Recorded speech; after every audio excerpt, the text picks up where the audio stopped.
As I think back to our roots, what I think about today is still, I think of what we do as a movement for community building, a movement for a principle that we call permanent affordability.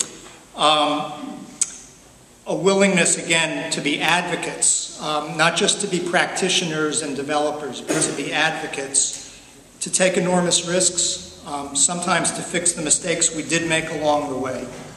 And as a mature organization, I just need to, with new responsibilities, I just need to encourage you to remember those roots.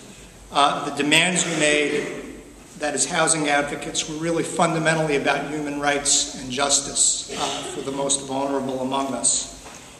It's amazing to me, given the time we're in, and I looked around, and I'm sure all of us were just moved by the spirit after Irene hit our state. I was also in New York a couple weeks later as they were getting ready to recognize the 10th anniversary of 9/11, and everybody was celebrating the firefighters and the first responders.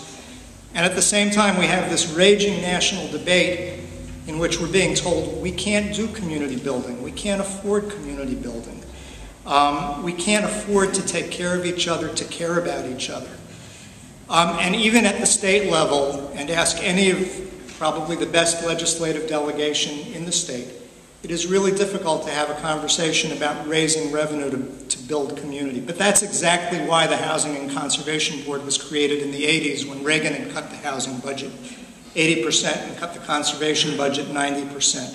We need to decide how we're going to take care of each other, and if the feds abandon us, how are we going to do it as a state?